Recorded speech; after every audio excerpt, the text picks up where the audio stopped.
এখানে একটি মেয়ে তাড়াহুড়া করে গ্যাসের চুলা বন্ধ না করেই চলে যায়।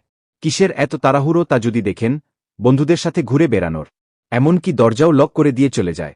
ভেতরে আগুন ধরে যায় এবং ধীরে ধীরে সেই আগুন বাড়তে থাকে। হিরো কি হয়েছে দেখতে এসে দেখে বাড়িটা আস্তে আস্তে জ্বলতে শুরু করেছে। কিন্তু যেকোনোভাবে নিজের মা আর মেয়েকে বাঁচিয়ে বাইরে নিয়ে যেতে গিয়ে দেখে তার স্ত্রী তো দরজা লক করে রেখে গেছে। সঙ্গে সঙ্গে তাকে ফোন করে, কিন্তু সে কোনো কথা না শুনে শুধু শুধু বিরক্ত করছে ভেবে ফোন কেটে দেয়। হিরো যেকোনোভাবে লক ভেঙে মেয়ে আর মাকে বাঁচিয়ে হাসপাতালে নিয়ে যায়, কারণ তাদের অবস্থা খুবই আশঙ্কাজনক ছিল। ডাক্তাররা বলে দেয়, আপনি এখনই গিয়ে বিল মেটান, তারপরই আমরা কাজ শুরু করব। হিরো কি করবে কিছুই বুঝতে পারছিল না, কারণ তার মানিব্যাগ তো বাড়িতে আগুনে আটকে গেছে। তাছাড়া তার স্ত্রীর কাছেই সব অ্যাকাউন্টের পাসওয়ার্ড ছিল। তাই হাসপাতালে আছে জানিয়ে একটি ছবি তুলে তাকে পাঠিয়ে সাহায্য চায়। এদিকে একপাশে তার স্ত্রী বন্ধুদের সাথে আনন্দে মেজং খেলছিল।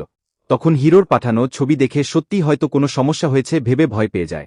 কিন্তু তার সাথে থাকা বন্ধুরা বলে, তোর জামাই তুই আমাদের সাথে আছিস বলে হিংসা করে ড্রামা করছে, এসব কিছুই না, ফ্রি থাক। হিরো আবার ফোন করলে সে ভাবে লোকটা শুধু টাকা হাতিয়ে নিতেই এসব করছে, তাই ফোন কেটে দিয়ে সে নিজের মতো খেলতে থাকে। এদিকে হিরোর মা আর মেয়ে জীবনের সাথে লড়াই করছে। তখনই তার স্ত্রীর দেওয়া স্টোরি দেখে লোকেশন খুঁজে সে যেখানে আছে সেখানে এসে কত কিছু বলে, টাকা দাও, মা আর মেয়ে হাসপাতালে ভর্তি আছে। সে কার্ড বাড়িয়ে দিয়ে বলে, ঠিক আছে, আমিও হাসপাতালে গিয়ে তুই সত্যি বলছিস কিনা যাচাই করে দেখছি। এই বলে তার সাথে যায়। সেখানে গিয়ে সে তার বন্ধুদের সাথেই দাঁড়িয়ে দাঁড়িয়ে কথা বলতে থাকে। হিরো আর কোনো উপায় না পেয়ে তার কাছ থেকে কার্ড কেড়ে নিয়ে ভেতরে বিল মেটানোর জন্য দৌড়ায়। এটা দেখে তার বান্ধবী বলে, কি রে, তোর জামাই টাকার জন্য এত নীচ হয়ে কার্ড কেড়ে নিয়ে পালাচ্ছে। ব্যাস, সে সাথে সাথেই কার্ডটি ব্লক করে দেয়। এদিকে হিরো যখন পেমেন্ট করতে যায়, তখন বলা হয় কার্ডটি কাজ করছে না। সে সঙ্গে সঙ্গে স্ত্রীর কাছে জিজ্ঞেস করতে বাইরে দৌড়ে আসে, কিন্তু ততক্ষণে সে গাড়িতে উঠে চলে যায়।